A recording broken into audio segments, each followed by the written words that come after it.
desarrollo del juicio correspondiente a ese botín, algo que llamó la atención es que se estableció, y esto es información periodística, que una de las personas que había estado durante el motín, un funcionario, pertenecía a la inteligencia del servicio penitenciario y rescataba el medio periodístico, en este caso la página 12, una frase de este funcionario, que era que los presos eran los nuevos subversivos en Argentina. Creo que esto es un dato interesante y creo que tiene que ver con lo que hoy van a plantear todos y cada uno de los expositores. Es decir, la supresión absoluta de los derechos de quienes han sido privados de la libertad. Bien, antes quiero dos detalles que tienen que ver con la posibilidad de las preguntas. Se van a hacer las preguntas no por escrito, como estaba estipulado de antemano, de viva voz, pero les vamos a pedir, por una cuestión de tiempo, que sean concretas que sean concisas. En primer lugar, en la exposición va a estar el profesor Enrique Font, que es miembro del Subcomité de Prevención de la Tortura de las Naciones Unidas, además profesor titular de la Cátedra de Criminología en la Universidad Nacional de Rosario. Además está decir también publicista, ha publicado muchos trabajos vinculados con esta problemática en particular. Doctor Font.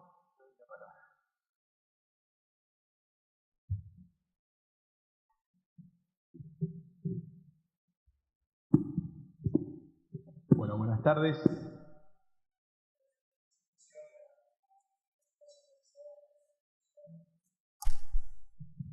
Quiero compartir con ustedes algunas reflexiones vinculadas a temas, me parece clave de discusión alrededor del tema del panel, que es el Mecanismo Nacional de Prevención de la Tortura. Una aclaración previa, yo no voy a hablar porque no puedo hacerlo en nombre del Subcomité de Prevención de la Tortura. Digo, no puedo porque es algo que refiere a decisiones tomadas en sesiones plenarias, uno no habla a título personal, y segundo porque tratándose del Estado parte que me ha postulado, también debo excusarme de hacer comentarios personales. Con lo cual digo, sí voy a hablar como profesor de criminología, activista en temas de derechos humanos y seguridad, trayendo la perspectiva del protocolo facultativo e incluso capitalizando algunas de las múltiples discusiones que tenemos al interior del subcomité y experiencias que vemos en otros estados partes del protocolo facultativo a la hora de implementar los mecanismos nacionales. Voy a hacer unas brevísimas referencias a algunos aspectos del protocolo facultativo, básicamente para después entrar en 4 temas que creo que son claves a la hora de discutir los mecanismos nacionales de prevención. Uno de ellos va a ser referirme a lo que es el contexto social de producción de potenciales víctimas de la tortura.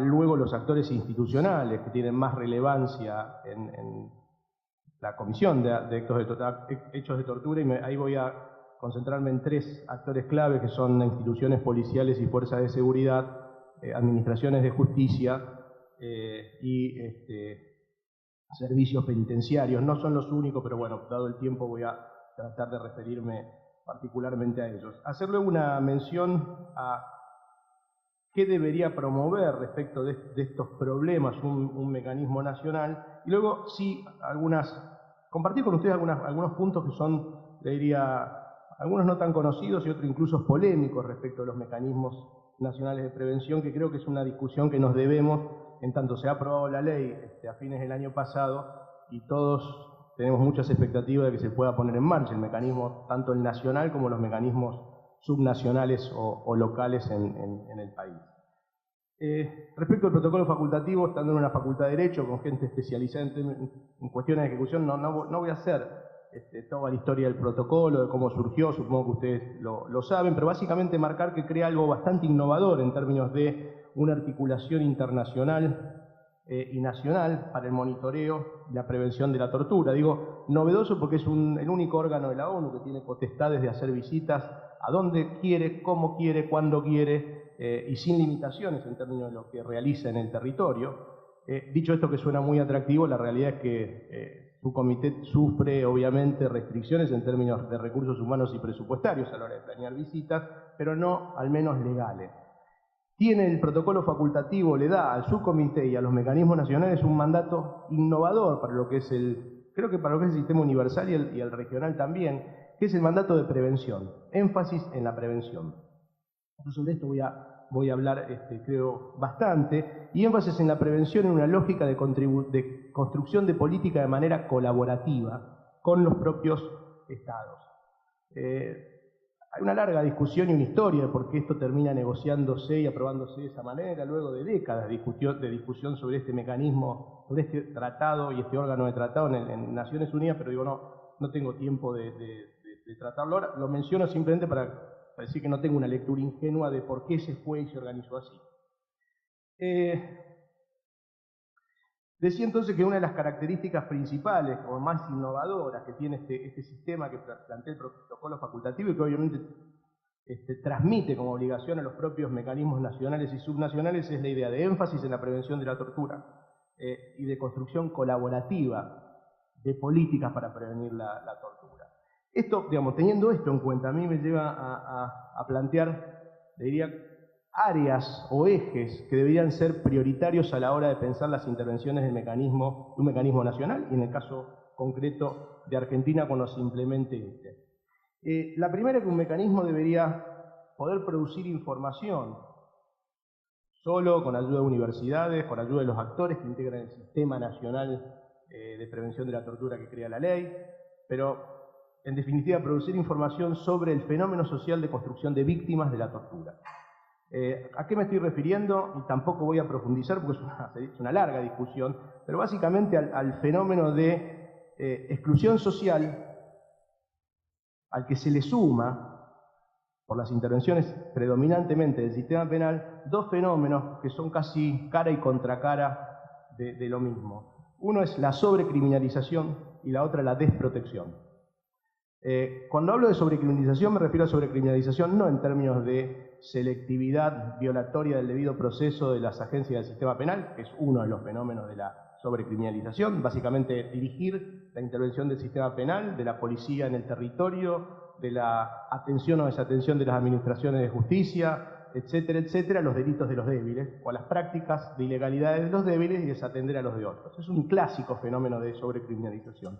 Pero también por sobrecriminalización me refiero a los fenómenos sociales que sitúan a grupos de personas en un lugar, en una situación en la cual la transgresión de la ley penal, incluso determinadas transgresiones de la ley penal, aparecen como las posibilidades más accesibles, a veces en algunos contextos casi las únicas disponibles para construir identidad, vínculos, redes, recursos, reconocimientos, etc. O sea, estoy hablando de la puesta en situación de transgresión de grupos sociales completos en nuestras sociedades.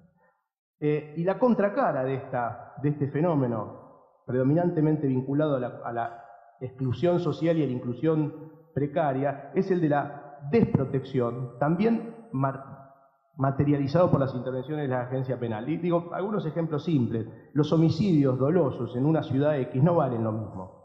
Un homicidio en una situación, en un barrio de sectores populares donde ha habido ya homicidios, donde hay cierta tradición de participación en el delito, donde los medios hace rato que cubren fenómenos de drogas, no impacta políticamente ni institucionalmente igual que el homicidio de un comerciante de clase media en un área incluida de la ciudad. Digo, no valen lo mismo en términos de peso político, de cobertura mediática, pero tampoco en términos de respuesta institucional. El homicidio altamente problemáticamente publicitado de Ángeles, por ejemplo, para nombrar uno reciente, recibió un nivel de atención mediática, pero también política e institucional, que no reciben los homicidios de los hombres jóvenes, pobres, en barrios con situación de exclusión. Digo, no reciben, pero ni siquiera incluso de punitividad. Cualquiera que trabaje en un territorio como los que estoy describiendo sabe que un homicidio en ese contexto produce la intervención inmediata de la policía, básicamente para llevarse el cadáver, colectar alguna evidencia que puedan encontrar en el momento derecho, y después no los ven más. Y es muy probable que el propio homicida, arreglado o no con la policía, siga circulando como si nada, hasta que de vez en cuando lo encuentran. Digo, yo no estoy proponiendo acá penalizar duramente esas intervenciones. Lo que digo es que, en términos de vida en estos contextos, la experiencia con el sistema penal es de desprotección. Podría uno decir lo mismo de qué le pasa a estos sectores populares cuando recorren como víctimas las administraciones de justicia. Este es el fenómeno, del mismo sector salen los sobrecriminalizados y los desprotegidos. Y los marco este fenómeno, porque de allí se recortan las víctimas de la tortura. De allí salen quienes son detenidos cotidianamente por la policía o acosados en la calle o obligados a participar en delitos, salen los que pueblan nuestras cárceles y por ende de ahí se construyen las víctimas de la tortura.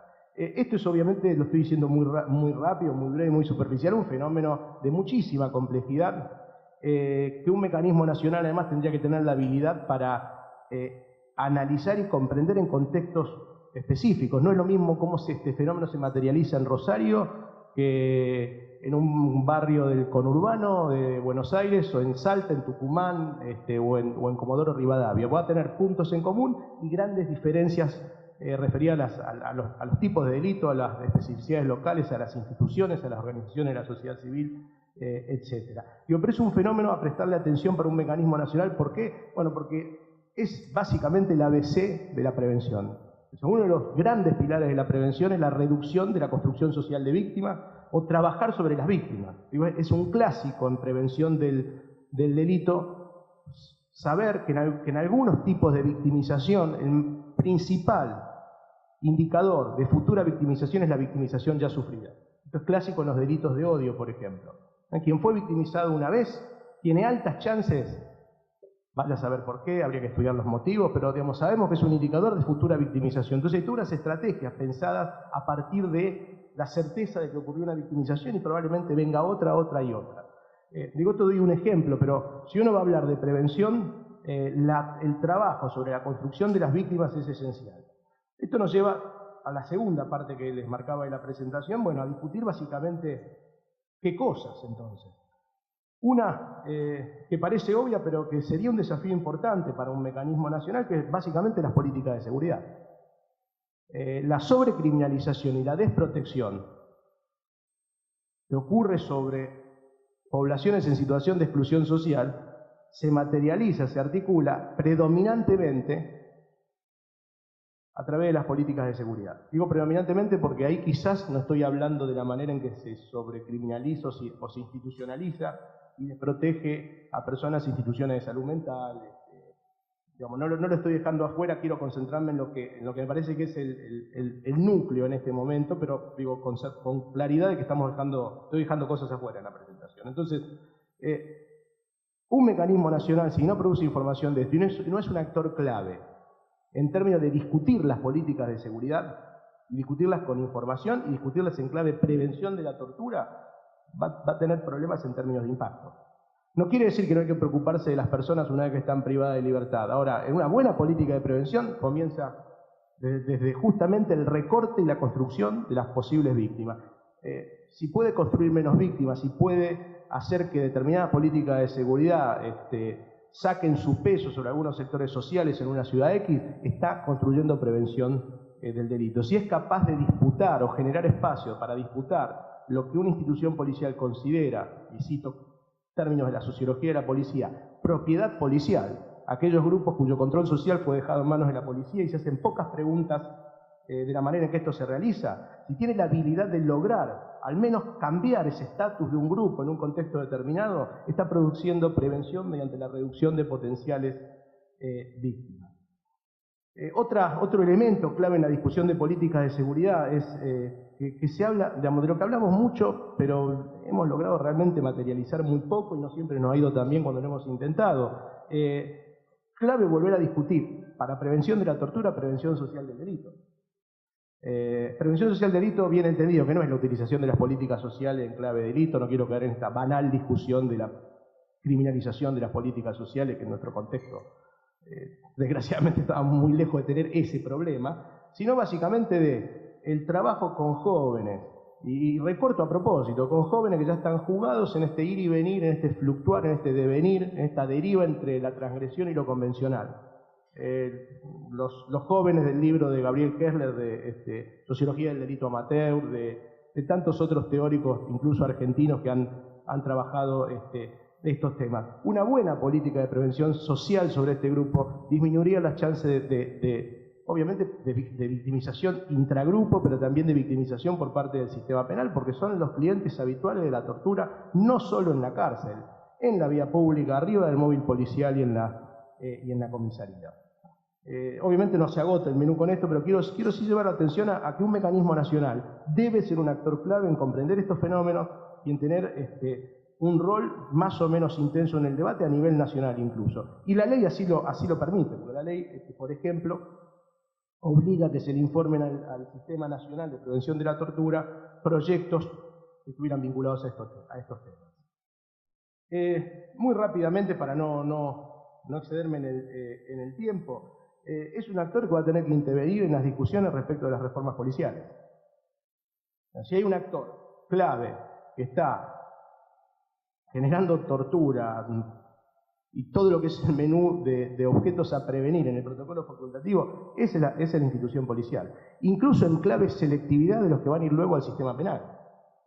Lo que es que la policía obliga a alguien a participar en un delito a riesgo de armarle una causa. Lo que es que la policía fragúa una causa o produce pruebas falsas y condena a alguien. Algo que, desgraciadamente, es más regla de lo que creemos cuando uno analiza con detalle las causas en las administraciones de justicia y les pone la oreja a la gente triturada en esa maquinaria. Si no trabajamos sobre esa institución, digo, no es que lo tiene que hacer el Mecanismo Nacional de Prevención y el sistema, pero si no es un sistema que produzca información concreta, específica, de cómo opera la policía en cada territorio, vincule esto con las políticas de seguridad, va a ser un mecanismo débil a la hora de prevenir.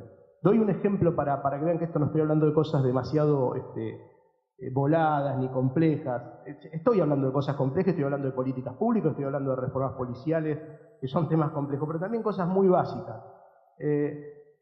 Si hubiera habido un mecanismo nacional de prevención, por ejemplo, podría haberle planteado al gobierno nacional, cuando decida hacer Cinturón Sur, con la intervención de Gendarmería en algunos barrios de la ciudad, que primero establezca una política de prevención social del delito, saque de ser posible blanco de tortura o malos tratos a los jóvenes que están, igual al joven que está con una exposición muy explícita construyendo identidad a partir de sus transgresiones. Esos son jóvenes que están en la superficie, en el territorio, y que si no se interviene previamente, una intervención policial, incluso bien hecha, bien dirigida y bien controlada, primero los clandestiniza, o sea, los hace más difíciles de alcanzar para una política de prevención, y luego los vuelve las víctimas probablemente de criminalización, incluso de malos tratos. Yo estoy pensando en cosas muy básicas, un actor que tenga información y conocimiento como para discutir esto en clave de prevención de la tortura. Segundo gran tema, y no me voy a detener porque podríamos estar mucho tiempo, pero básicamente le podríamos poner el título de democratización de las administraciones de justicia.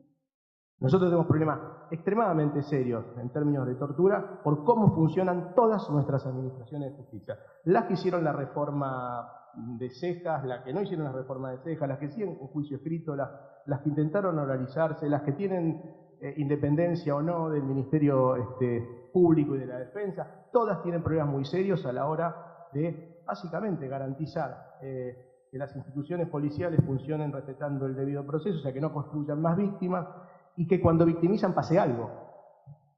Yo doy un ejemplo, bueno, no lo comentaron al presentarme, estoy trabajando en el registro de tortura de la Defensoría de Casación Penal de Provincia de Buenos Aires, el registro más viejo entre comillas, del año 2000, sobre tortura en una defensa pública.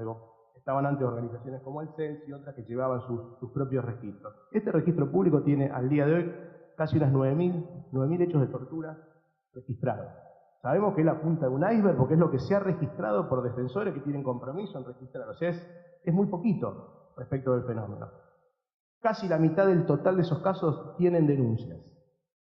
Cuéntenme cuántas causas, cuántas condenas conocen vinculadas a tortura en provincia de Buenos Aires. O sea, tenemos una base conocida por un solo actor, 4.000, súmenle las de otras organizaciones de derechos humanos, la Comisión Provincial de la Memoria, etcétera, etcétera, y el número que van a tener de hechos denunciados de tortura en una provincia como Buenos Aires y podría referirme a cualquier otra que tenga registro, es muy significativo. Y a la hora de ver qué hacen fiscales y demás con esas causas, es patético el panorama. Digo, doy este ejemplo para decir, tenemos alrededor de los temas de administración de justicia graves problemas a la hora de pensar prevención de la tortura.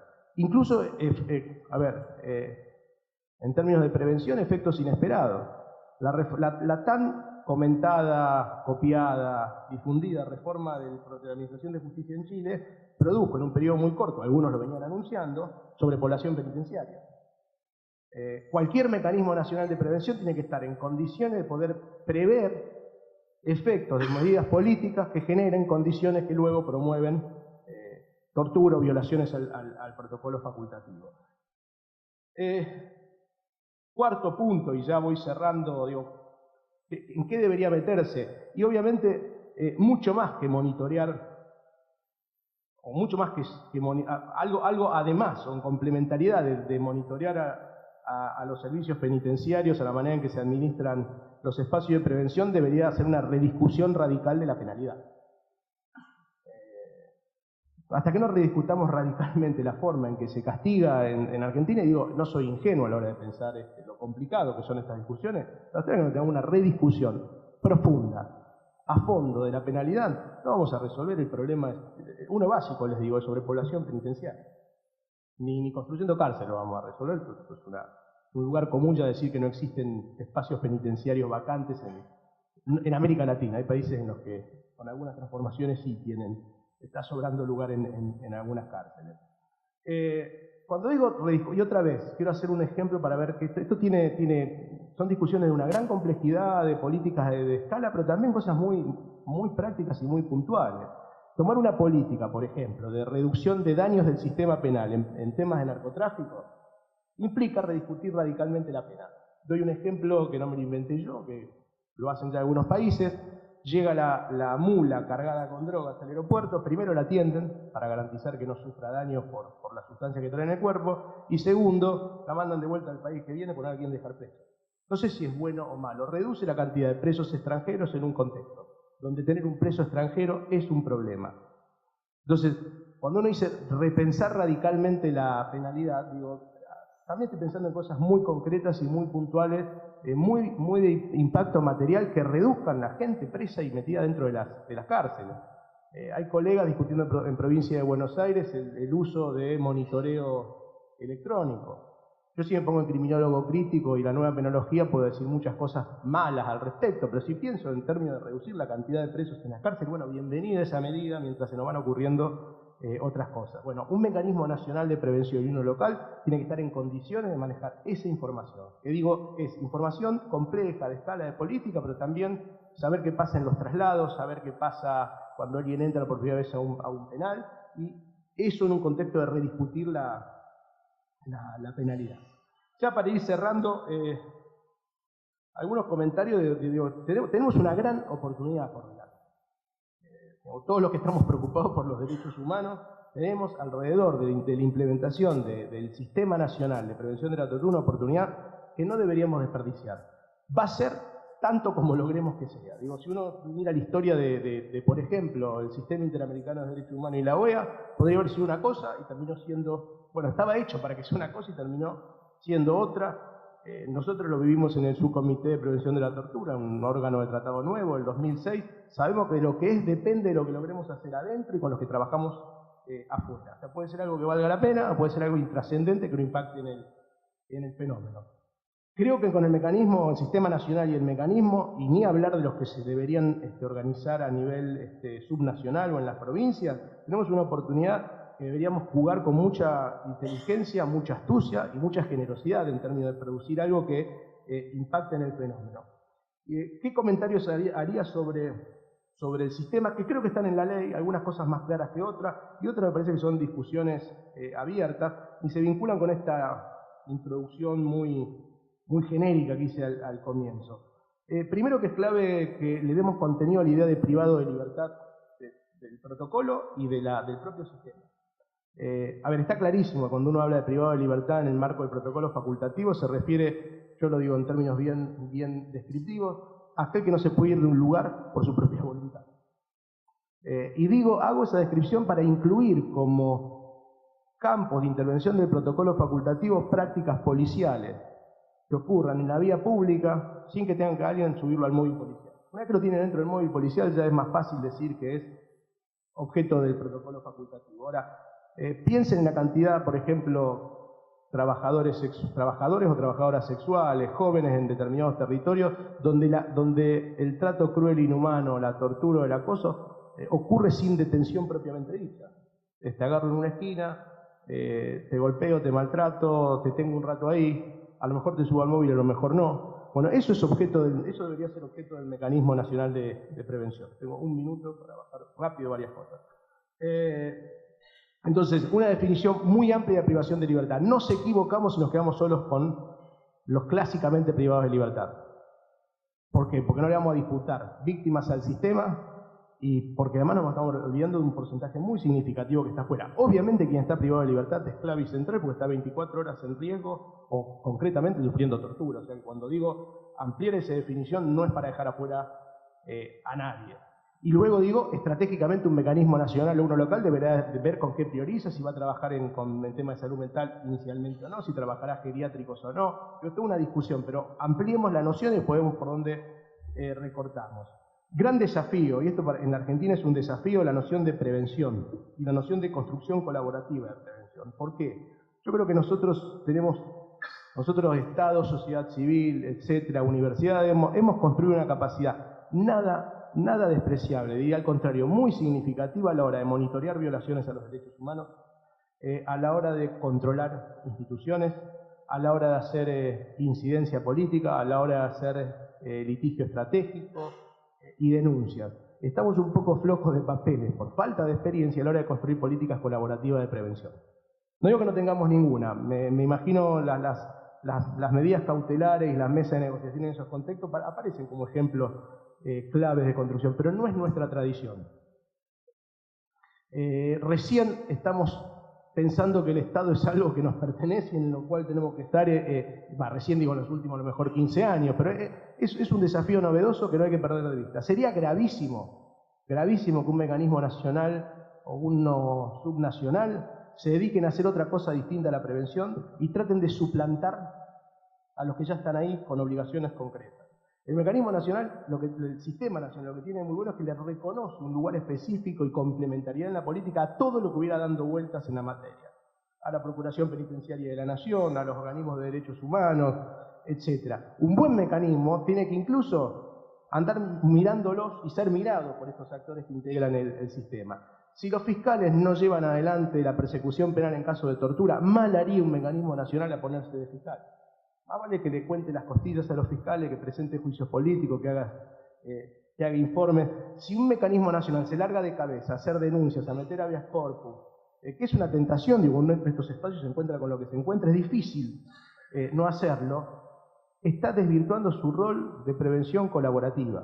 Digo, esto es tan así en el protocolo facultativo que cuando se crean mecanismos en órganos existentes, se les pide que tengan claramente divididas las áreas de denuncia de las de monitoreo, incluso divididas físicamente en estructuras de personal, etc. Y eso es un gran desafío para un mecanismo nacional. Bueno, la complementariedad creo que es otro elemento clave y significativo a tener en cuenta. Y esto me lleva a, y esto, insisto, son temas discutidos, son mis opiniones que comparto con otros colegas, pero no represento ninguna voz institucional al decirlo. Es una muy mala idea que los mecanismos nacionales, por suerte en la Argentina no pasó, pero estamos discutiendo los provinciales, se configuren o se le asigne esa potestad a órganos existentes. Un clásico europeo que Argentina llega vía España es darle el lugar de mecanismo de prevención a las defensorías del pueblo. Muy rápido, porque creo que es malo. Bueno, porque las defensorías del pueblo, al menos en nuestros ordenamientos jurídicos, ya tienen obligaciones de control de los lugares de encierro, de las prácticas policiales, son administración pública, provincial o nacional. Y salvo excepciones muy puntuales, lo han hecho muy mal y muy pobremente, o no han hecho absolutamente nada al respecto. Entonces, esperar que con un presupuesto nuevo y con más gente lo hagan, a mí permítanme ser escéptico y plantear otra alternativa distinta. Segundo, por el tema complementariedad. Nosotros no tenemos que perder a nadie en el sistema. Digo, aquellos que hacen denuncias, que litigan, que visitan las cárceles, que hacen habeas corpus, son centrales para el sistema y los necesita el mecanismo nacional. Necesita estos actores allí cumpliendo con lo que normalmente venían haciendo, porque lo van a fortalecer. Ni bien metemos a unos de estos dentro del mecanismo, o distorsionamos el mecanismo, o distorsionamos lo que ese grupo, cuerpo, organización venía haciendo antes. Obviamente, si me preguntan qué imagino como una buena conformación, bueno, lo que es el protocolo facultativo, con mucha participación de la sociedad civil, cosa que es muy valorada en el caso argentino. Muchos de los que están acá han tenido un rol significativo en el sistema nacional. Hay que pelear para que eso ocurra en las provincias. No me parece mal que haya participación minoritaria del Estado en los mecanismos, y este es un argumento que traigo de las discusiones sobre accountability o rendición de cuentas de la policía. Hoy parece ser el modelo, mientras garantice independencia y autonomía, tener a alguien del Estado en una posición minoritaria en uno de estos mecanismos que quiere hacer construcción de política pública preventiva, bueno, es al que le vas a pedir rendición de cuentas toda la semana cuando lo veas. ¿Qué hizo tu ministro? ¿Qué pasó con aquella ley? Si garantiza independencia, autonomía y demás, yo lo veo hasta como favorable un espacio mínimo, no mayoritario, de un representante estatal. Bueno, me parece que hasta acá llegué, porque ya me pasé como 4 veces el minuto. Les agradezco mucho y les pido disculpas que a lo mejor, no, seguro, me voy a tener que ir un rato antes de que termine el panel. Muchas gracias.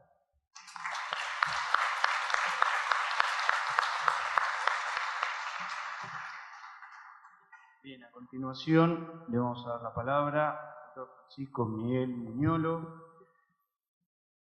Entre los antecedentes del doctor, miembro de la Junta de Gobierno de la Federación Argentina de Colegios de Abogados entre el año 78 y 82, y entre otros cargos públicos, secretario del Interior del 1986 al año 1987, diputado nacional de 1987 y 1991, procurador penitenciario desde el año 2000.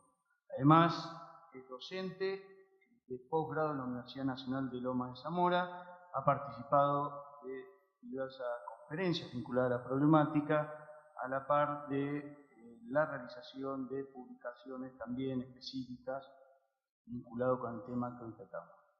Doctor, le doy la palabra. Bueno, buenas tardes, muchas gracias a todos por estar y muchas gracias a aquellos que han organizado por la invitación a poder participar en este tramo de la discusión. Bueno, yo, a diferencia de Juan, que no voy a hablar del país, yo voy a hablar del país, ¿no? Porque naturalmente, de un modo general, a mí me parece muy importante sí contextuar el ingreso, el cómo fue el camino, el pronunciamiento de nuestra ley, para poder comprender lo que a continuación se dice. No sé si se escucha bien lo que... No se escucha. No. Bueno, voy a empezar de nuevo. A diferencia del doctor Font, que no puede hablar del país, yo me voy a dedicar a hablar más de la ley de nuestro país con la mayor apertura, porque naturalmente no tenemos esta limitación que a él le impone naturalmente, y me parece muy bien la función que cumple. Miren, sin embargo tomo algo para iniciar, hacer una especie de síntesis de todo lo que le dijo Juan. En la mayoría de las cosas, todos los que militamos en esto de la defensa de las personas, de la dignidad de las personas privadas de la libertad, estén donde estén, cualquiera sea su situación, es muy difícil que tengamos disidencias. Algunas las tenemos. Muchas de ellas pasan a lo mejor por cuestiones formales o por, en definitiva, porque somos críticos de una política y entonces a lo mejor aparecen algunas diferencias. Pero en esencia pensamos lo mismo. Yo recuerdo que desde muy joven decíamos que una política de seguridad empieza en la prevención social y que termina en lo postpenitenciario. Por supuesto, después de esa prevención. En eso de la prevención social es indudable que nosotros tengamos que coincidir todos los que estamos alrededor de este problema, porque es la verdad una de las causas, una de las puertas por donde se inicia a tener una confrontación con el resto de la sociedad es la limitación de las posibilidades de las personas. Si hubiera más posibilidades igualitarias, seguramente habría muchísimo menos personas en conflicto con la ley. Así que naturalmente todo a lo dicho de Focho lo suscribo, pero digo, después de la prevención social viene la prevención policial. Es un mecanismo de cuidado de que determinadas situaciones no se den. También viene la represión policial, y entonces empezamos con todo lo de la policía brava, ¿no? De todo el argumento que se hay alrededor de la actuación del Estado previniendo que el delito, reprimiendo que el delito no se haga. Después sigue, según lo que pensamos nosotros, pensamos siempre, lo pensamos de jóvenes también, después de toda la etapa de prevención viene la sanción de aquel que no observa las conductas que son regidas para toda la sociedad. Por lo tanto, aparece el Poder Judicial. Y cuando empieza a hacerse un ocultamiento de cómo funciona la justicia, y encontramos realmente una situación también muy precaria, sobre todo para aquellos que menos tienen. La justicia es muy dura con aquellos que no tienen. Porque aquellos que tienen siempre tienen su abogado, su defensor, su persona que de acuerdo al debido proceso se lo alarga, se lo acorta, incluso lo excluye. Pero yo que voy siempre a la cárcel, les puedo asegurar que la mayoría de las personas que están en la cárcel tienen la protección que le puede dar el Estado argentino, que es un orgullo decir que tenemos una defensa en el sistema institucional. Cuando fui por primera vez a Italia y me dijeron, acá no hay defensores oficiales, yo me quería morir, que había estudiado con Luciano, derechos romanos, qué sé yo, los líderes del mundo, resulta que no tenían defensa. Digo, ¿cómo hacen el proceso? No designan a determinadas personas. Respecto de los chilenos, que también estas cuestiones políticas afectan también a veces la organización del Estado, está muy bien. Yo fui a Chile y me mostraron todas las defensas públicas de los chilenos, toda muy modernosa y toda muy potente, y entonces decía, pero nosotros tenemos muy pocos procesados. Pero qué bárbaro, nosotros tenemos 60% por ahí de procesados, y ustedes tienen tan pocos procesados. Claro, lo que pasa, pero tenían a todos condenados. Pero son los mismos pobres, son los mismos indefensos que son los que están en los países donde la supuesta justicia no defiende. Nosotros tal vez no tengamos la mejor defensa, pero es muy buena, ¿eh? Es muy buena. Tal vez no tengamos los suficientes órganos, tal vez no tengamos el aparato material que podían mostrarnos los chilenos, pero lo que no nos podían mostrar era que tenían buenos defensores. Por supuesto, lo digo en este seminario y me hago cargo de lo que digo. Total, ya me peleé con el ministro de Chile, que le hace más una mancha antigua. Y siguiendo entramos en un tema que sí nos toca muy de cerca, que es el cumplimiento de la condena.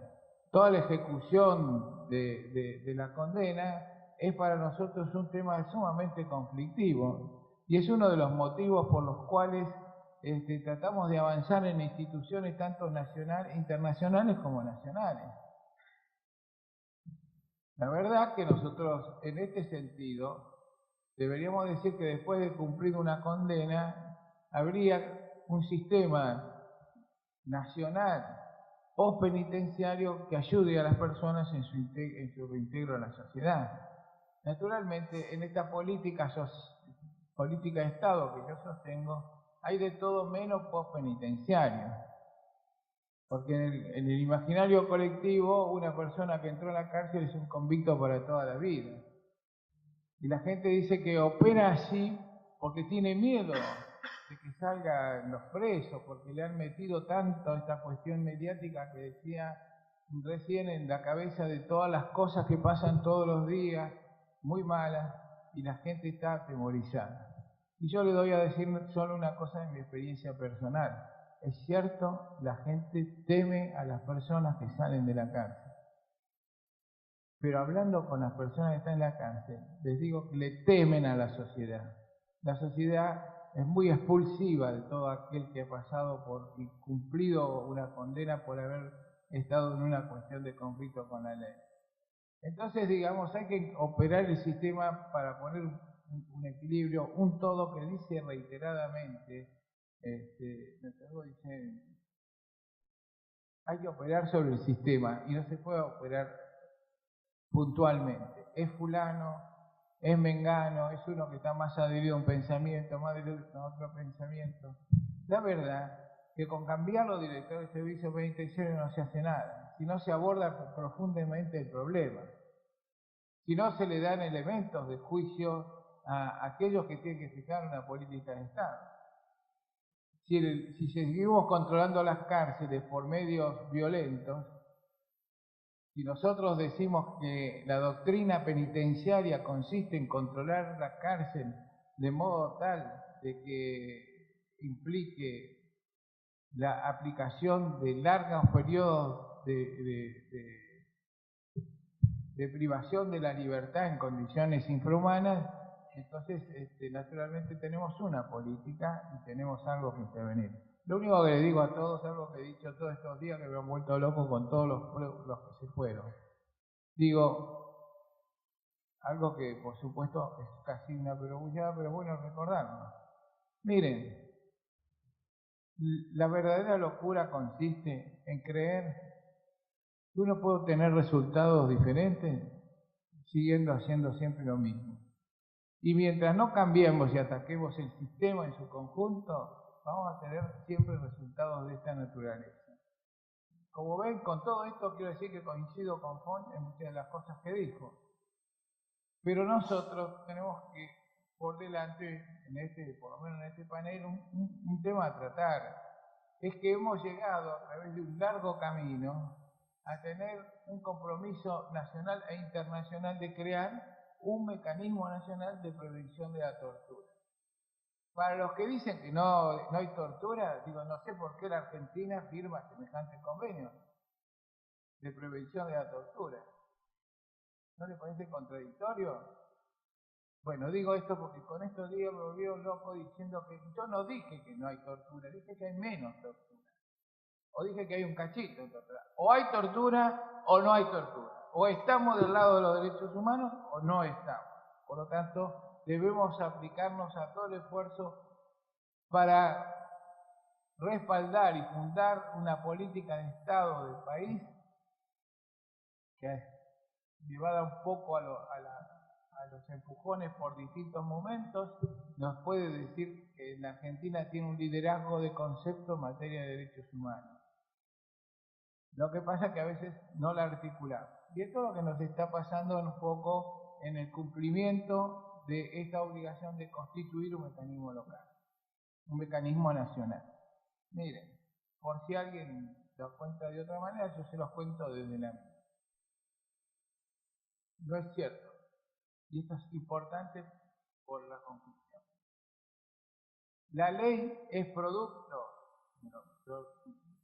del diálogo y de la consulta y del debate de organizaciones no gubernamentales en la Argentina, que la llevaron a los legisladores. No es cierto que es el invento de nadie, ni de que estaba en el Estado, ni de los que no estaban en el Estado. Fueron ese impulso, esa vitalidad de las organizaciones no gubernamentales las que discutieron y las que definieron el proyecto de ley que en definitiva casi se concreta puntualmente como lo dijeron. Naturalmente, no es fácil ese camino, pero fue el camino que deseaba el protocolo. El protocolo dice que en realidad la sociedad civil debe participar, se debe concientizar a la sociedad. Y esto, debo decir que ha sido un largo proceso, acá Paula lo puede referir porque ha sido protagonista, testimonio de eso. Se lo llevaron a los diputados, no lo querían discutir, en fin, hicieron tanto esfuerzo, lo discutieron. Bien, hay pocas flores, pero digamos las pocas que hay que repartirlas. Y este origen de voluntad popular, de voluntad de la organización civil, del impulso de la sociedad, más que del impulso político, fue lo que le dio origen a la ley que hoy tenemos y a la creación por la ley del mecanismo nacional. Mire, 3 cosas dice la ley del mecanismo nacional. La primera de todos es que tenga ese origen. Es decir, que participe en la sociedad civil y que el fin le dé el respaldo legislativo. Es una ley. La segunda cosa dice que es independiente. Y grábenselo porque con esta alrededor de la independencia de los poderes tenemos una discusión fenomenal. Pero que es independiente. Pero para que sea verdaderamente independiente, lo que tiene que tener, y lo dice la ley, es un recurso anual votado por el Estado. Sin el dinero de la gente para poder hacer la gestión, por más que nosotros seamos utópicos, trabajadores, no nos importa los sacrificios, no es cierto. Le digo, mi experiencia es que para que tenga verdadera autonomía tiene que tener verdaderamente disponibilidad de los recursos, la ley lo dice. Y tercero, tiene que haber un proceso de designación puesto y controlado por la mayor independencia posible de todos los que participen. No es facultad del Ejecutivo ser el controlador. No es facultad del Legislativo ni el Poder Legislativo, como representante del pueblo, es el que tiene que poner en marcha un movimiento del que deben participar todos los actores. Este es la falla que tiene nuestro tiempo de demora en constituir. Yo, la verdad, que no comparto la política que nos explicaba el secretario de Derechos Humanos, que decía que primero vamos a constituir los organismos provinciales y después vamos a constituir los organismos nacionales. Porque los organismos provinciales se constituyen a imagen y semejanza del organismo nacional. Y el organismo nacional debe ser fidedigno con las pautas que establece el mecanismo, el protocolo. Sin embargo, más allá de todas estas cuestiones y de estas demoras, me parece que se debería poner en movimiento y en marcha esta instancia de organización del mecanismo nacional. Coincido con Fon que la mejor, tal vez no la única, pero tal vez una de las mejores funciones del mecanismo debe ser la de asesoramiento. Está bien la de visita, no me cabe la menor duda, pero es el único instrumento que tendríamos para ir organizando una política nacional respecto de las situaciones que se van dando con relación a la tortura y también respetando mucho esas cualidades que dice bien, no es en todas las provincias iguales y este es un país federal y por lo tanto las provincias van a requerir para sí por lo menos la autonomía de la defensa de los derechos humanos en su territorio y a lo único que tenemos que hacer es buscar un sistema de complementariedad entre los organismos nacionales y los organismos provinciales, porque en materia de derechos humanos no es que hay derechos humanos en una provincia y en otra no hay. Es igual para todos.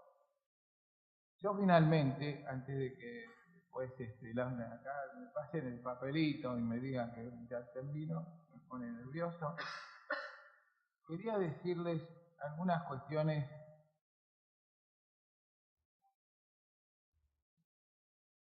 Es verdad que hay que hacer un trabajo serio y de complementariedad de los órganos, pero hay que hacerlo funcionar. Yo puedo ser crítico de un mecanismo provincial, o puedo ser crítico de un mecanismo nacional. Si no funcionan como tal, ¿cómo logramos que a través de la experiencia y funcionamiento del tiempo empiece a darse esa complementariedad? Entonces hay que constituir el mecanismo nacional. Y para eso el Parlamento tiene que ponerse en marcha porque es un procedimiento engorroso que nos lleva su tiempo, que tiene que ser transparente, que tienen que participar personas con acreditado conocimiento de la materia. Todas estas cuestiones las tiene que hacer el Parlamento, no cajonear, o no hacer una política de primero decido yo, después. nosotros, la Procuración, y ya termino diciendo qué hacemos. Bien, nosotros creemos que aspiramos a ser una especie de mecanismo nacional hecho a nivel de la jurisdicción federal. Y esto naturalmente puede decir, bueno, estas son aspiraciones de ustedes, de la Procuración, somos miembros permanentes del mecanismo. Y por ser miembros permanentes podríamos naturalmente aspirar a determinados roles. El rol mayor que aspiramos a que sea ese espacio nacional y provincial sea algo que la Procuración lo pueda hacer. Pero quiero aclarar una cosa, no es la aspiración de Muñoz. Algunos miran y dicen, sí, vos querés ser vos. No, yo les voy a decir una cosa, la ley, ¿sí? Y con eso termino porque nunca leo, que se debe destacar la participación prevista para la Procuración Penitenciaria en los dos órganos de gobierno del mencionado sistema. El sistema nuestro, ustedes saben, tienen un comité nacional, artículo 11, y el Consejo Federal, el artículo 21. En los dos artículos de la ley dice lo que debe ser la Procuración. Pero si por las dudas es una interpretación muy a favor nuestro de que queremos participar, le quiero leer el artículo 32 y termino. El artículo 32 dice, de la ley, dice que establece que la Procuración Penitenciaria de la Nación, sin perjuicio de las demás facultades establecidas por la Ley 25.875, cumplirá las funciones de mecanismo de prevención de la tortura en los términos de la presente ley en todos los lugares de detención dependientes de Autoridad Nacional o Federal. Por lo tanto, quiero decirles que no es una aspiración personal o de alguno. Es una aspiración institucional que surge de la ley. Bien, entonces ahora termino. Miren, sea quien sea el que esté, sea Pérez o Rodríguez o quien sea cualquiera la actitud que tomen los que están al frente de una u otro mecanismo, local o... La verdad que lo que tenemos que hacer es entre todos un compromiso de abordar una discusión definitiva sobre el sistema y hacer el propósito de condenar una vez más la tortura en nuestro país, que se practica, que es un flagelo y que lo cifren aquellos que son los más pobres. Bueno, nada más.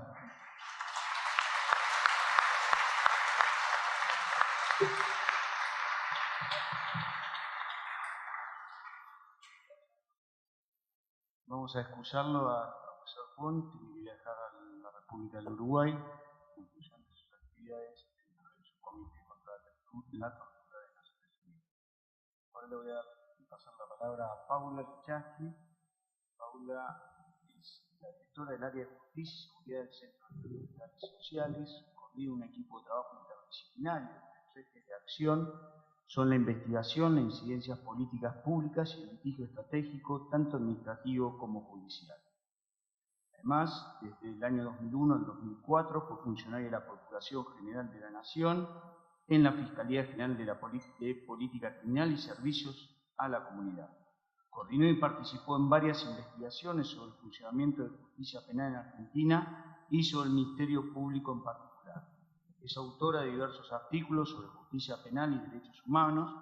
Se graduó en la Facultad de Derecho de la Universidad de Buenos Aires, cursó la maestría en la Universidad de Palermo y es en la actualidad docente de ambas instituciones. Paula. Bueno, muchas gracias. Muchas gracias a los organizadores por invitarnos. Me toca hablar del Mecanismo Nacional de Prevención en Argentina. Eso no. Decía que me tocaba hablar, o la mesa sobre el Mecanismo Nacional de Prevención de la Tortura, y en ese sentido, tal como contaba el procurador penitenciario, hablo en nombre del CELS y hablo, o por lo menos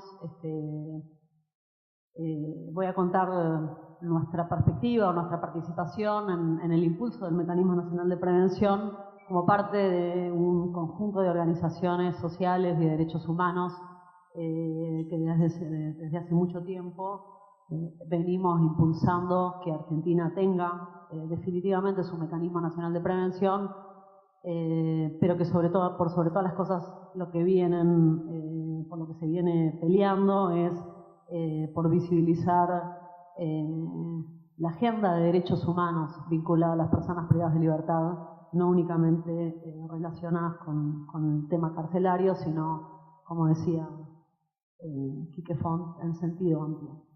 Entonces, como parte de este colectivo de organizaciones, de activistas, de funcionarios públicos, de integrantes de la justicia, mi idea era plantearles algunos ejes fundamentales para nosotros que tiene la ley que se sancionó a fines del año pasado en Argentina sobre la creación del Sistema Nacional de Prevención de la Tortura, y después avanzar sobre algunos puntos específicos que nos parecen a nosotros que son los núcleos centrales de la discusión hoy sobre derechos humanos y personas privadas de libertad, y sobre, obviamente, la puesta en marcha, la puesta en funcionamiento del Mecanismo Nacional de Prevención. La ley que se sancionó tiene, por lo menos podríamos decirle, 4 puntos muy concretos, muy centrales, cuatro etiquetas que son muy importantes para describir cuál es la obligación, a qué se obligó el Estado argentino cuando sancionó la ley del mecanismo y cuando suscribió el protocolo facultativo. Por un lado, la idea de sistema. O sea, la ley no crea, como decía Quique Font, no optó, el Estado argentino, el Congreso no optó por crear un mecanismo nacional de prevención, dándole las atribuciones a una institución existente, una institución preexistente, sino que fue quizás justamente porque atrás estábamos todo ese conjunto de organizaciones y de activistas, pretendió y terminó sancionándose que se arme una ecuación, un sistema, un engranaje de monitoreo mucho más complejo que la mera existencia de una institución, y por eso la ley lo que hace es crear el Sistema Nacional de Prevención de la Tortura, con lo bueno que tiene eso para nosotros y con lo complejo que tiene eso para nosotros, porque en términos positivos para nosotros esto implicó que Argentina se obligó, las instituciones del país se obligaron a formar parte de un sistema nacional de prevención, esto es, de articular, de generar una red de prevención y de protección de derechos humanos de las personas privadas de libertad, pero al mismo tiempo apostó a el armado, la sostenibilidad de ese armado con un desafío de complejidad bastante importante y que va a requerir de todos nosotros, de todas las organizaciones y activistas y funcionarios que impulsamos la ley, y de todos, entiendo, de los que en general, de los que están participando en este congreso, porque de algún modo u otro forman parte de ese sistema. Entonces, el primer punto para nosotros, muy importante para empezar a pensar, para empezar a trabajar, para empezar a comprometerse con el armado del mecanismo de prevención en Argentina, es entender que se trata de un sistema y empezar a ponerle contenido y empezar a pensar un poco cómo va a ser la articulación y el funcionamiento de eso nuevo que se creó. El otro punto para nosotros de suma importancia con este nuevo sistema es que se le dio, como exige el protocolo facultativo, obviamente, el carácter de independiente. El sistema, para los que no lo tienen demasiado, para los que no lo conocen demasiado, el sistema lo que hace es reconocer la existencia de organizaciones, instituciones y del sistema de justicia, obviamente, en el armado de esta red de monitoreo y de protección de derechos humanos, pero al mismo tiempo crear un organismo nuevo que se llama, que es el que va a ser, el que se tiene que crear, el Comité Nacional de Prevención de la Tortura, que va a ser un poco el vértice o el articulador de todo ese sistema. Ese Comité Nacional tiene anclaje parlamentario y presupuesto propio, como decía el procurador penitenciario, lo que en principio para nosotros son algunos resguardos institucionales de independencia. Pero la característica, en realidad, para nosotros fundamental de esta cuestión de independencia es, además de contar con estos resguardos institucionales, haber nacido, haber sido producto de una discusión social, de un empuje, de un colectivo de organizaciones, y además la posibilidad de que esa integración la posibilidad de que sea integrado ese Comité Nacional no solo por funcionarios, sino también por integrantes de organizaciones, los cuales, y de mecanismos locales que también se van a tener que crear, los cuales van a pasar todos por una audiencia pública de selección, a los que se podrá impugnar, en todo caso, si tienen alguna objeción, en términos de su compromiso con los derechos humanos, y van a requerir algunos de ellos haber sido propuestos por organizaciones. ¿Qué quiero decir con esto? Un poco enrollado en la argumentación, que la idea de independencia no solo va a estar dada, no solo debe estar dada por estos resguardos institucionales de anclaje parlamentario y de presupuesto, sino también por la legitimidad social, la legitimidad institucional con la que se fue construyendo, generando el proyecto de mecanismo del sistema nacional, y la legitimidad con la que tienen que ser elegidos los que van a ser los integrantes, los futuros integrantes del Comité Nacional. Esta legitimidad es la que tiene que darle la fortaleza suficiente para garantizar la independencia que requiere su funcionamiento, y que para nosotros va a ser la pauta fundamental de que tenga una función concreta dentro de los debates sobre las políticas de privación de libertad, las políticas penitenciarias, las políticas de salud mental, las políticas vinculadas a los menores de edad en conflicto con la ley, las políticas vinculadas a la privación de libertad de menores de edad por cuestiones asistenciales, etcétera, etcétera. La otra cuestión para nosotros importante de la ley, que ya lo mencionaron y no me voy a explayar sobre eso, es el concepto amplio que tiene sobre privación de libertad. No podía tener un concepto distinto a este porque viene exigido desde el protocolo facultativo. Y por último, para nosotros otra de las claves de funcionamiento de lo que va a ser el sistema de prevención y del Comité Nacional de Prevención y de los mecanismos locales concretamente, es la idea de inmediación. El proyecto o la ley sancionada, tal como fue pensada y tal como fue discutida por los propios legisladores, y por suerte se sostuvo en esos mismos términos, plantea la necesidad de que el monitoreo, el control de las situaciones de encierro lo hagan aquellos que están en el territorio, lo hagan aquellos que están cerca de los lugares de detención.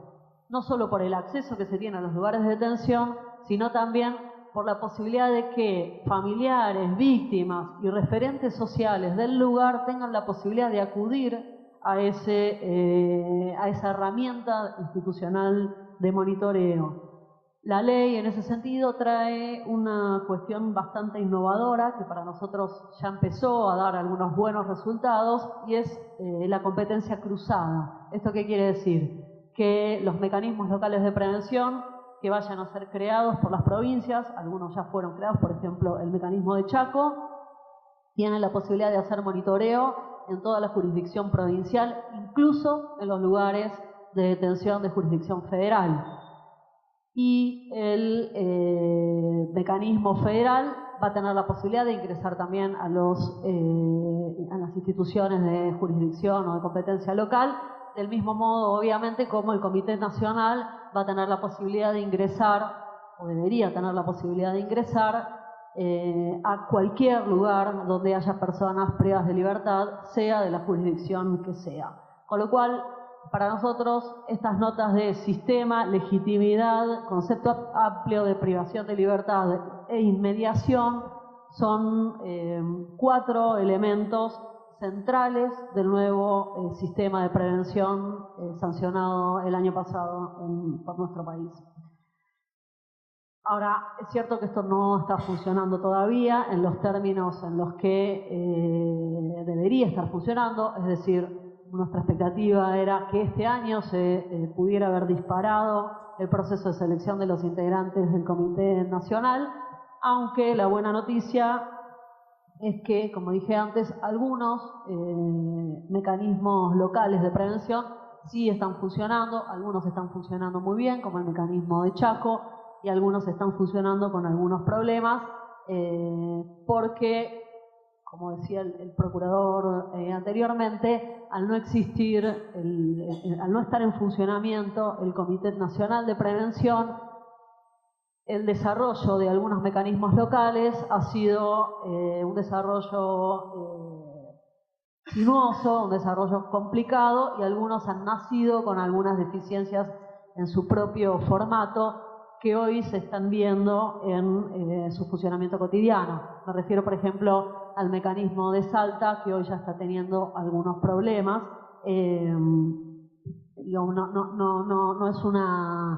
No es una impugnación total, sino que solo nos estamos refiriendo a la necesidad de que el mecanismo local y el Comité Nacional fundamentalmente se ponga en funcionamiento, porque es el Comité Nacional, según la ley, el que tenga la facultad de hacer algún monitoreo también, alguna supervisión sobre cómo están funcionando los mecanismos locales, y el que pueda hacer alguna supervisión también sobre si la creación de los mecanismos locales cumple con los requisitos que se le exige a este tipo de institución de monitoreo. Con esto me adelanté a uno de los puntos para nosotros fundamentales también, entonces, del desafío de implementación del mecanismo nacional, que es la articulación, o lo que va a ser la articulación entre el ámbito federal y el ámbito local, con todo lo complejo que eso es hoy para materias que no tienen que ver con privación de libertad, y lo que se agrega al tener que ver con privación de libertad justamente por las resistencias que implica para cualquier gobierno local y federal meterse a desarrollar políticas de prevención de la tortura y políticas de derechos humanos vinculados al encierro. Estos problemas de jurisdicción, estos problemas de intervención federal en algunos ámbitos locales, o incluso de intervención de algunas instituciones locales en ámbitos federales, es lo que para nosotros va a necesitar un seguimiento y un apoyo y un debate, una discusión y una construcción colectiva, como decía Quique Font antes, para darle cierta estabilidad al sistema y que empiece a funcionar con toda su potencialidad. El otro punto para nosotros crucial, como desafío también para la implementación del sistema, es la articulación que se va a tener que dar, y que ya hoy se está dando, pero cuando se cree el Comité Nacional y se pongan en funcionamiento todos los mecanismos locales, de lo que es el sistema en sí. Esto va a implicar necesariamente una discusión entre el Mecanismo Nacional de Prevención, los mecanismos locales y el Comité Nacional, con los órganos jurisdiccionales, por ejemplo, con las defensas públicas que hoy están haciendo monitoreo o seguimiento de las situaciones de encierro, con, por ejemplo, los órganos que se crearon a partir de la Ley Nacional de Salud Mental, también de control de los lugares de privación de libertad, de los psiquiátricos concretamente, con las organizaciones sociales o las organizaciones de derechos humanos que están haciendo monitoreo, etcétera, etcétera. Esta necesidad de articulación entre los distintos componentes del sistema es lo que para nosotros tiene la mayor potencialidad en el resguardo de los derechos de las personas privadas de libertad, y lo que también puede generar algunos problemas de superposición de funciones o de competencias negativas. En ese sentido, podemos mencionar, por ejemplo, algunas experiencias que ya se están desarrollando con algunos resultados muy interesantes. Por ejemplo, lo que fue la intervención de la Procubin, la nueva Procuraduría sobre Violencia Institucional del Ministerio Público Fiscal de la Nación, con el Mecanismo Provincial de Chaco, que ingresaron juntos a la unidad penitenciaria, a una de las unidades penitenciarias locales, e hicieron monitoreo juntos, y la Procubin funcionó ahí también como un potenciador del trabajo del mecanismo y legitimador también del trabajo del mecanismo local. Y en la misma provincia se dio una situación inversa. La intervención del mecanismo local en un caso muy concreto y muy grave en la unidad 7, en la unidad federal de Chaco, una muerte de un interno que en principio por la justicia local había estado catalogado como una muerte por una cuestión de salud, una muerte por el agravamiento de su situación de salud, y cuando la familia se acercó al mecanismo local a pedir que intervenga porque sospechaban que a este detenido lo habían golpeado y la muerte había sido producto de esas torturas, el mecanismo local fue a la unidad e hizo intervenir con su presentación a la Justicia Federal. La Justicia Federal intervino, le hicieron una nueva autopsia al detenido y efectivamente hoy existe una causa judicial en la que están llamados a declaración indagatoria algunos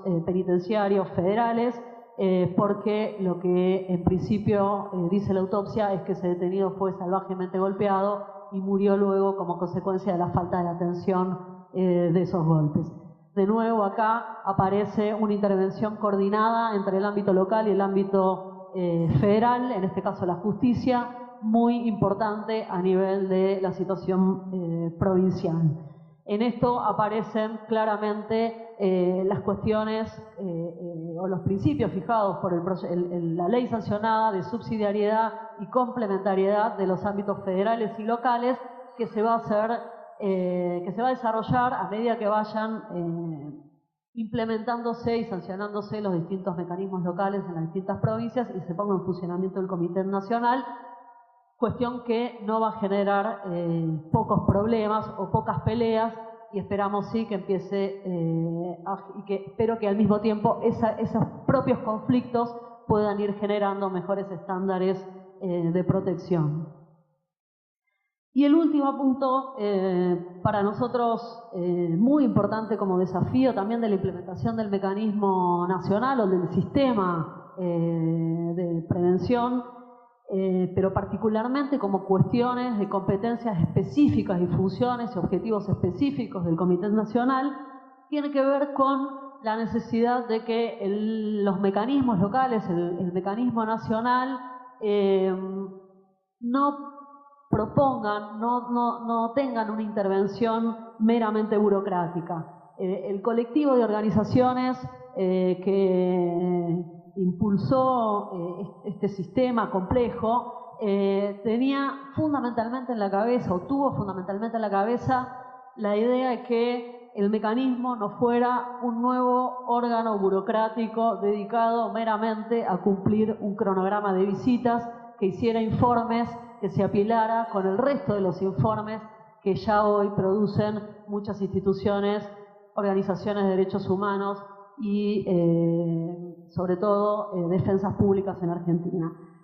Para nosotros la clave del funcionamiento de este Comité Nacional y de los mecanismos locales, en coordinación con los organismos de derechos humanos y los defensores o las defensas públicas y los fiscales, es que se pueda o puedan tener una intervención en aquellos núcleos que para nosotros son estructurales en relación con la violación de derechos de las personas privadas de libertad.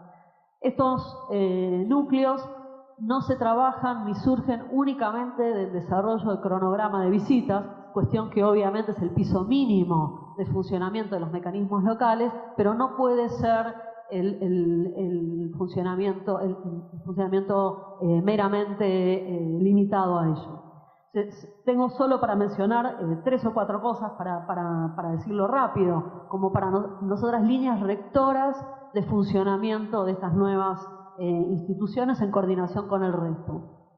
Uno, ya la mencionó Enrique Font, y para nosotros es muy importante, es el desarrollo de políticas de datos o de producción y acceso a la información vinculadas a la situación de encierro, que, como todos sabemos acá, no es necesario explayarse, hoy en Argentina tiene muchas dificultades y muchas debilidades.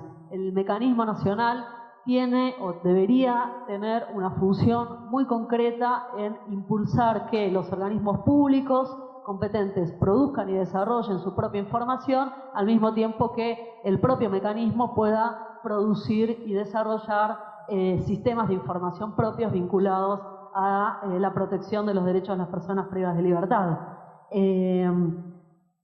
Otro de los núcleos que parece muy claros en los que tiene que desarrollar políticas concretas es en la cuestión del hacinamiento y la superpoblación. Ahí hay una discusión pendiente muy clara, o acá hay una discusión pendiente muy clara en Argentina sobre los estándares de plaza penitenciaria, cuáles son los estándares que debe cumplir cada uno de los lugares de detención para determinar efectivamente cuál es el máximo de personas que puedan estar alojadas allí, y obviamente en la medida que avance la discusión ir hacia la posibilidad de sancionar una ley de control de sobrepoblación a nivel nacional, obviamente, y discutir ahí cómo se va a dar la discusión a nivel provincial. Otra cuestión para nosotros central es la discusión sobre muertes en encierro. Ahí hay que producir mucha información y trabajar sobre políticas de prevención, ya sea prevención por cuestiones de suicidio, prevención por muertes en salud, prevención por muertes violentas. Otra línea estructural para nosotros fundamental en el desarrollo de políticas de los mecanismos es, y sobre todo del Comité Nacional, es que pueda desarrollar, como decía Enrique Font, políticas de prevención y además estándares de funcionamiento, estándares para las políticas penitenciarias, pero también estándares para las políticas de monitoreo. En principio será el mecanismo nacional y el Comité Nacional el que pueda trabajar a nivel del Consejo Federal de Mecanismos y con todas las organizaciones del sistema de qué modo hacer ese monitoreo y ese trabajo de prevención de la tortura. Y por último, la línea que tiene que ver para nosotros también central con el desarrollo de acciones sobre las lógicas y dinámicas de violencia en los lugares de detención, que en general tienen que ver con lógicas o dinámicas de gobernabilidad de los lugares de detención. O sea, los mecanismos y el Comité Nacional, en articulación con el resto, tienen que discutir de qué modo se produce la violencia, cuál es esa dinámica de violencia que está íncita en los lugares de privación de libertad. Todos los que trabajamos en esto tenemos una posición, en general, una posición escéptica respecto a los lugares de encierro y una posición en los que tenemos claridad sobre que son lugares violentos por esencia. Esto es el punto de partida para nosotros de los mecanismos de prevención, y esos mecanismos de prevención son los que tienen que trabajar no solo en la discusión de casos concretos de tortura, sino en aquellas dinámicas o lógicas de funcionamiento de los lugares de encierro que son los que generan esas prácticas por acción u omisión por parte del Estado. Me refiero a cuestiones concretas como discutir las prácticas de traslados de detenidos, discutir la figura de limpieza, por ejemplo, en la provincia de Buenos Aires, discutir cuestiones vinculadas al uso de la fuerza, discutir cuestiones vinculadas con las requisas, discutir cuestiones vinculadas con la visita de familiares, el ingreso de personas a los lugares de detención es una de las cuestiones centrales que los comités tienen que discutir. Otra cuestión central para nosotros, discutir las carreras penitenciarias. Es muy corriente que nosotros veamos que jefes de unidades o responsables de hechos de violencia en las unidades son sacados de esas unidades y trasladados a otras. Este es un trabajo muy concreto que tienen que hacer aquellos organismos que estén trabajando sobre políticas de monitoreo y políticas de prevención de los lugares de encierro. Es sin duda una cuestión que va a tener que discutir, estudiar y trabajar y desarrollar obviamente recomendaciones y políticas. El Comité Nacional son los mecanismos de premios y castigos a los que se ven sometidos las personas privadas de libertad en los lugares de encierro. Obviamente todas estas cuestiones en coordinación con el resto de los integrantes del sistema, pero también monitoreando al resto de los integrantes del sistema, y en ese caso concreto retomo una de las puntas que planteaba Quique Font, y es el sistema de justicia es parte del sistema de prevención de la tortura, pero también es un organismo que va a estar sujeto a control por parte del Mecanismo Nacional de Prevención. Hay una línea muy concreta vinculada a la cuestión de la impunidad en los lugares de encierro que el Mecanismo Nacional de Prevención tiene que desarrollar. Está bastante claro que Argentina no puede seguir teniendo los niveles de impunidad que existen hoy en los lugares de encierro y que el sistema de justicia está siendo incapaz y en algunos casos cómplice de que esto no se revierta. Y para terminar, algunas palabras finales. Como dije antes, está pendiente la implementación del mecanismo nacional, pero muchos de los que son partícipes del sistema están hoy en funcionamiento. La Procuración Penitenciaria es hoy, por sanción de la ley de mecanismo nacional, por la ley que creó el Sistema Nacional de Prevención, es ya hoy el mecanismo de los lugares federales en el país. Hoy es el momento en el que tiene que desarrollar esa actividad de monitoreo, como la viene desarrollando desde hace años, y tiene que ponerse en funcionamiento y en articulación con el resto de los mecanismos locales del país. Hoy las organizaciones sociales de derechos humanos ya estamos haciendo monitoreo y prevención de la tortura en los lugares de detención y somos los que tenemos que seguir haciéndolo cotidianamente. Y somos los que tenemos que exigir también al Congreso que ponga en funcionamiento la comisión bicameral y elija a los integrantes del comité que tiene que empezar a funcionar inmediatamente. Por último, no hacemos fetichismo del Mecanismo Nacional de Prevención, no pensamos que con el mecanismo se van a resolver todos los problemas, es un arreglo institucional más que trata de recoger los esfuerzos de todos los que venimos trabajando en políticas de derechos humanos vinculadas al encierro. Nos parece, como decía Enrique Font, que es una oportunidad para desarrollar nuestros mejores esfuerzos y para exigir a las autoridades que desarrollen políticas de prevención de la tortura, porque las políticas de prevención de la tortura no se hacen únicamente desde quienes hacemos control y monitoreo, sino que tienen que ser desarrolladas también y muy fuertemente por aquellos que hacen la propia política penitenciaria o la propia política de salud mental. Hay ahí una agenda pendiente de los propios poderes ejecutivos que tiene que ser complementada, coordinada y trabajada junto con quienes hacemos control y monitoreo de los lugares de detención.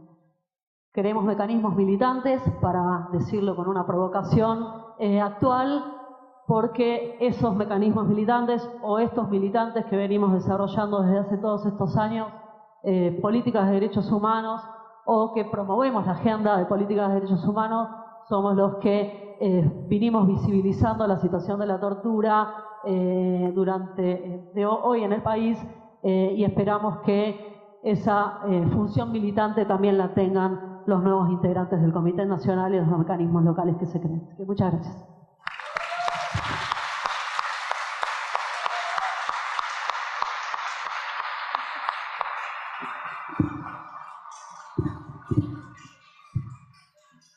Bien, a continuación le voy a otorgar la palabra al doctor Martín Daniel Lorat, es abogado recibido en esta alta casa de estudios, subsecretario de Derechos Humanos de las Personas Privadas de la Libertad de la Suprema Corte de Justicia de la Provincia de Buenos Aires, profesor adjunto de Derecho Penal 1 de la Facultad de Ciencias Jurídicas de la Universidad Nacional de La Plata, miembro del colectivo de activismo judicial y académico De Eso No Se Habla.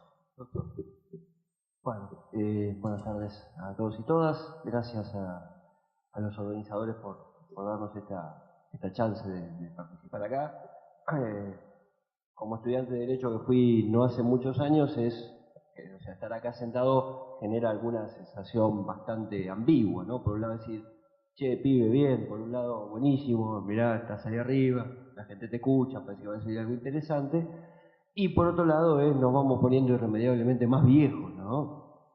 Cuando uno estudiaba estaban ahí adelante, eran bastante más viejos, y ahora doy fe de que eso debe ser así. Bueno, superada la cuestión, la verdad que Paula ha dejado el escenario bastante caliente, ¿no? Así como grupo soporte ha dado un show importantísimo, así que vamos a tratar de estar medianamente a la altura de las circunstancias y puntualizar algunas cosas que me parece que son de interés. Está claro que como subsecretario de Corte de Provincia, es decir, como subsecretario del máximo tribunal con competencia penal en la provincia de Buenos Aires, quizá mi interés principal es puntualizar en qué pasa en nuestro margen bonaerense, ¿no? Es decir, la realidad a nivel federal se ha explicado con precisión, adhiero a todos los diagnósticos que se hicieron.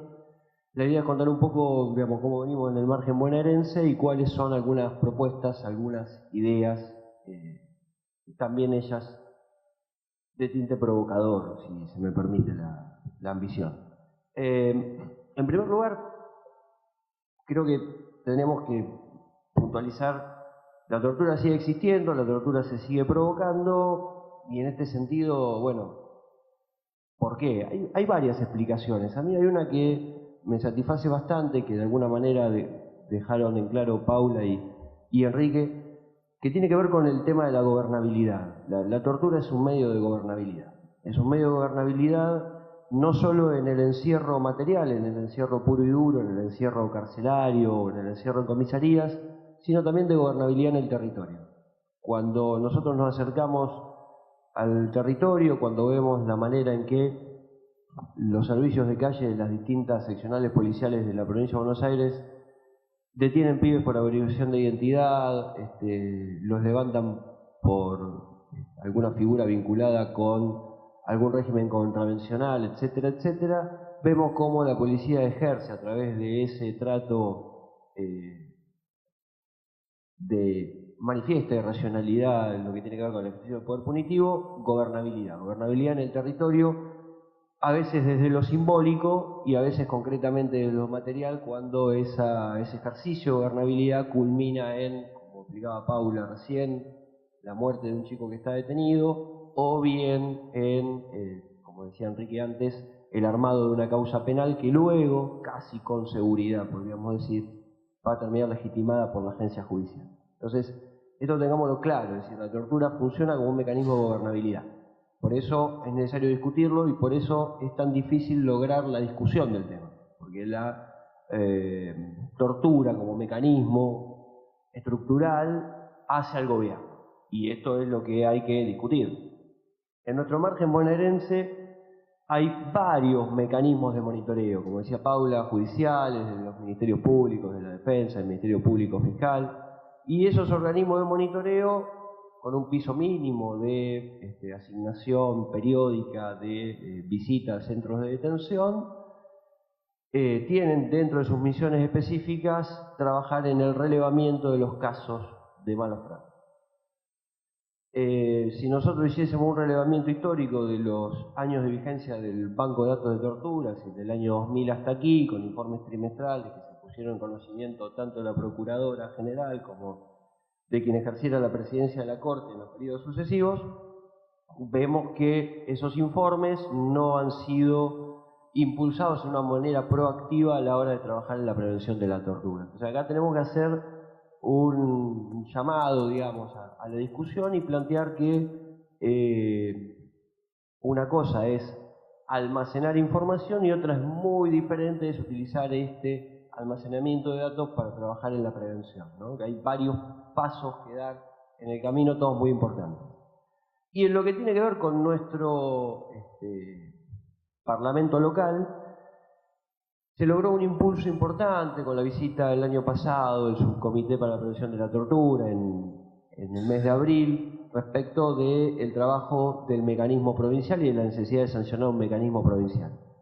Se hizo un impulso, se logró el trabajo en una de las cámaras y luego el trabajo parlamentario se detuvo, se inmovilizó. Hace casi un año que estamos en la misma situación que el año pasado.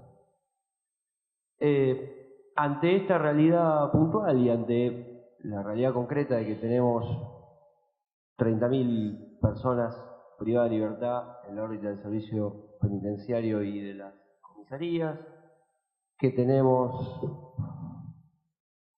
más de 5.000 personas internadas con padecimiento mental en la provincia y que tenemos en total más de 150 centros de detención a visitar, entre secciones policiales, unidades penitenciarias, hospitales generales, hospitales monovalentes, residencias geriátricas, etc., el desafío es sumamente importante.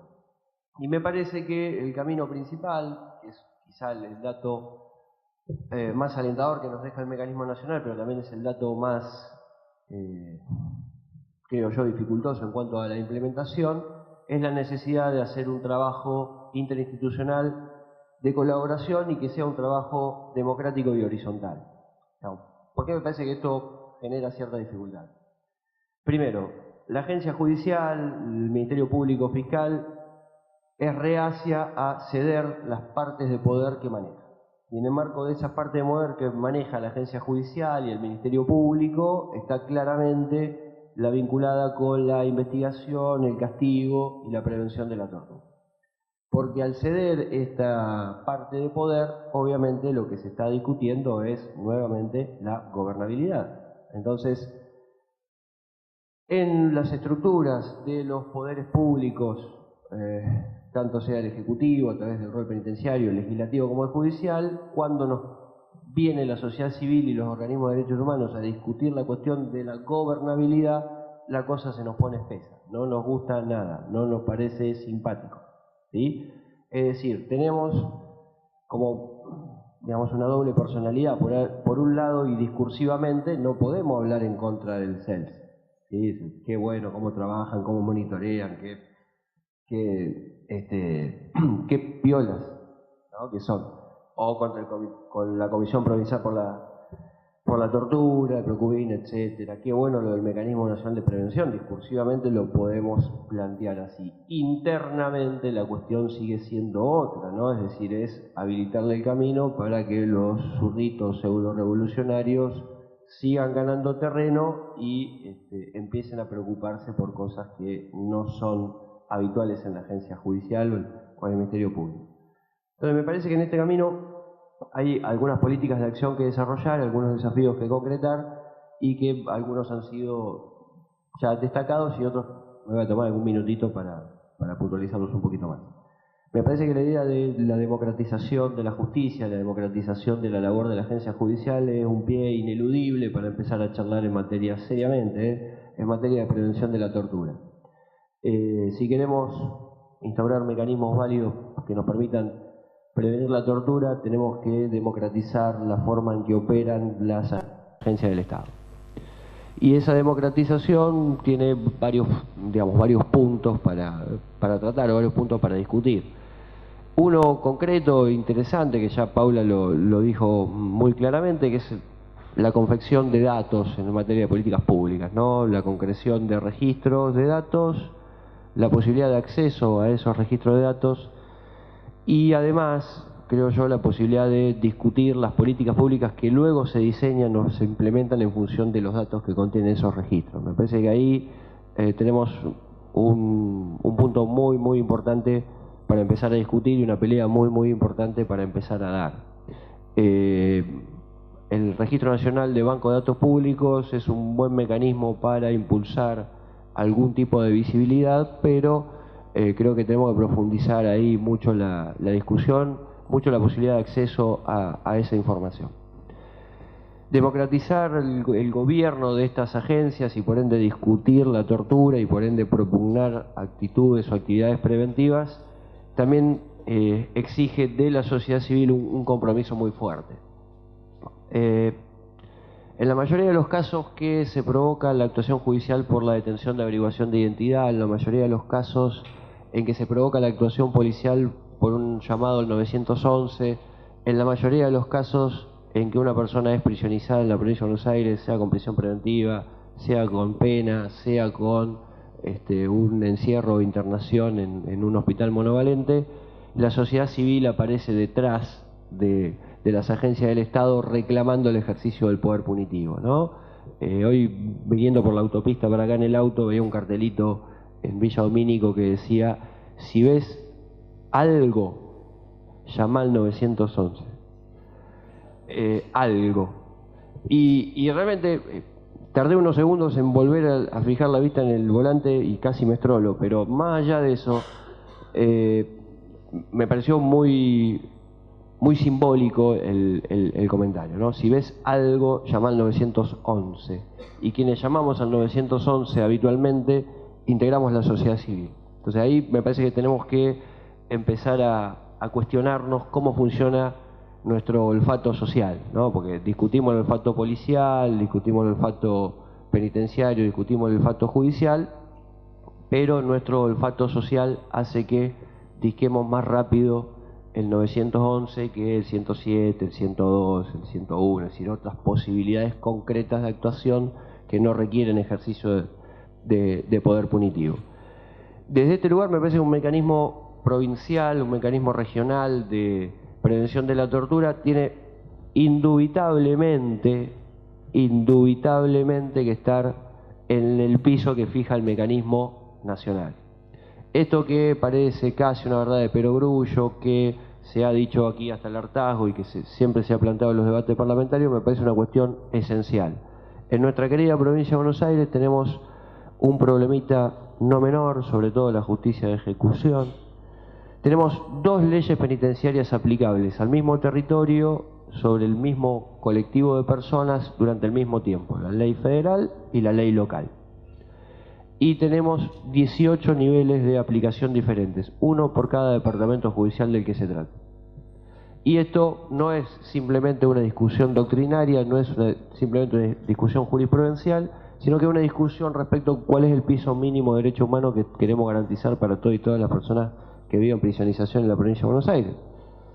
Entonces me parece que afirmar el deber de que el mecanismo provincial tenga como piso el mecanismo nacional y dejar en claro, en todo caso, que el mecanismo nacional establece una ley marco a nivel federal y que en todo caso el mecanismo local podrá mejorarla, podrá densificarla, podrá profundizarla, es fundamental, ¿no? Para que después no tengamos decisiones judiciales que, ante un pedido concreto del mecanismo provincial para ir a visitar el Complejo Penitenciario Federal 1 de Ezeiza, no les tiemble el pulso en decir, no, mire, ustedes son competencia local, no pueden ir, o a la inversa, ¿no? Digo, que quede claro cuál es el piso. Después me parece que hay otro punto importante para discutir, otro punto importante para tratar, que es el trabajo en el terreno, que es el trabajo en el barrio, que es el trabajo en los lugares donde se empieza a materializar la tortura. La mayoría de los ojos, de los monitoreos, del trabajo de los compañeros y compañeras de los organismos de derechos humanos, se centran en el agravamiento de condiciones de detención. Esto es sumamente necesario y es fundamental. Pero también tenemos que empezar a poner el ojo en cuáles son las condiciones de generación de la prisionización, digamos, cuáles son las condiciones en las que el gobierno del poder punitivo se aplica en el territorio. Y me parece que un desafío del mecanismo provincial, también esto se ha dicho a nivel del mecanismo local, es generar buenas redes de trabajo con las referentas y referentes barriales, ¿sí? Si tenemos que ver cómo funciona el poder punitivo en Lanús, tenemos que ir a hablar con las mamás de chicos prisionizados o que han sido prisionizados de Chingolo. Si tenemos que hacer lo propio en La Matanza, tendremos que ir a la Carlos Gardel. si tenemos que hacer lo propio en San Martín, tendremos que ir a hablar con la mamá de la 25. Si como mecanismo provincial, como mecanismo regional o local de prevención de la tortura, no le damos voz concretamente a los entramados barriales, creo que vamos a perdernos esa oportunidad histórica que ya hemos dicho hasta el hartazgo. Desde el propio rol judicial, si se quiere, desde el propio rol de la agencia judicial, en la idea de la democratización, creo que tenemos que trabajar fuertemente en varias cosas. Una es en la generación de la cultura en materia de derechos humanos. Lamentablemente, no tenemos una agencia judicial que tenga una formación especializada en materia de derechos humanos. Y acá no solo abarcamos la problemática relativa al encierro, sino abarcamos toda la problemática existente en materia de derechos humanos. La Corte de la Provincia no tiene una Secretaría de Derechos Humanos.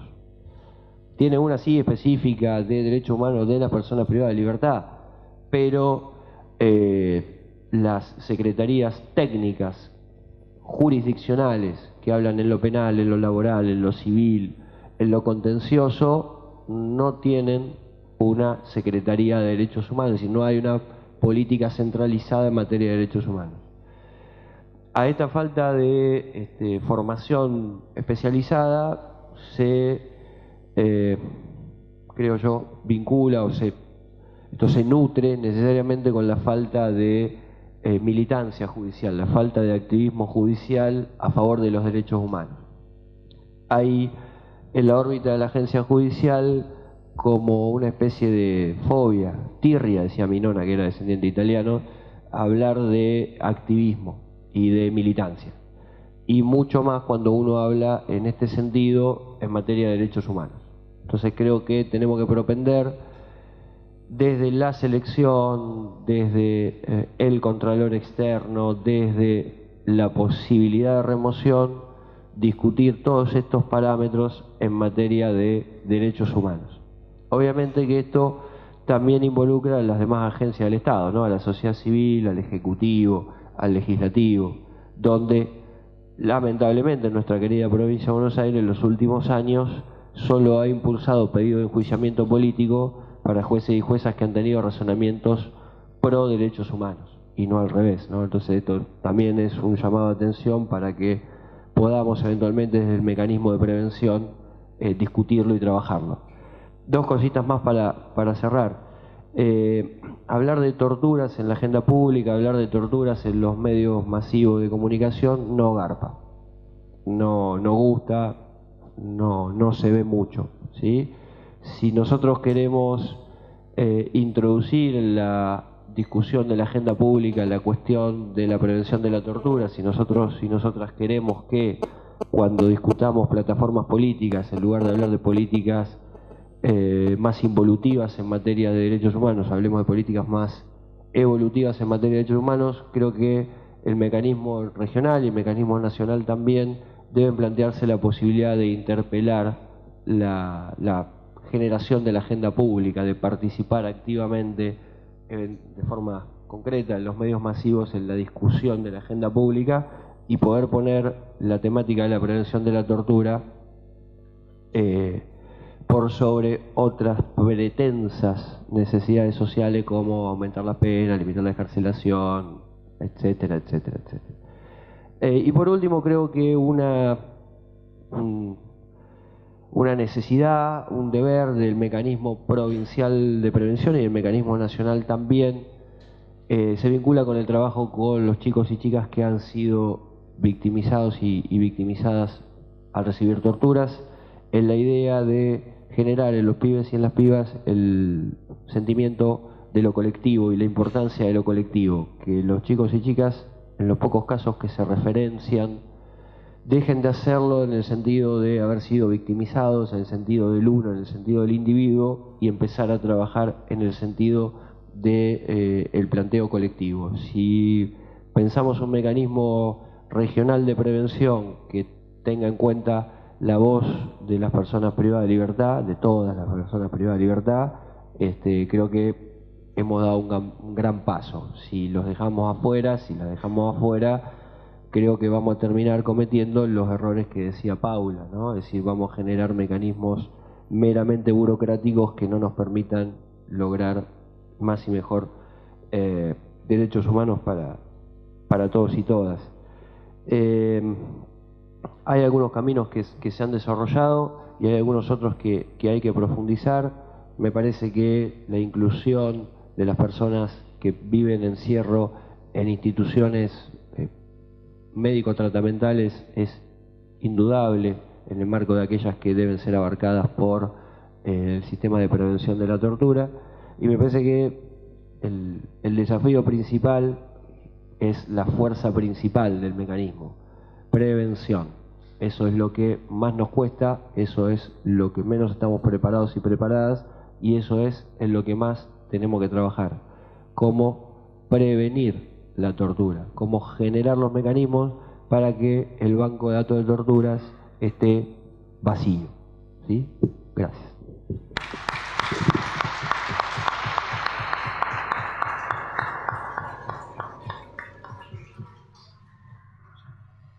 Bueno, ahora vamos a dar apertura a las preguntas. Voy a reiterar lo que mencioné al inicio. No hemos extendido demasiado en el tiempo. Por eso voy a reiterar la necesidad de que sean preguntas concretas, no más de 5 preguntas. ¿Puede ser?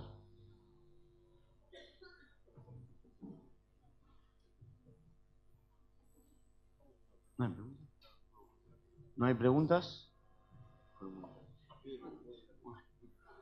Bueno, vamos a dar por concluido entonces el panel del Mecanismo Nacional de Prevención por la Tortura. Voy a pedir un aplauso para los expositores.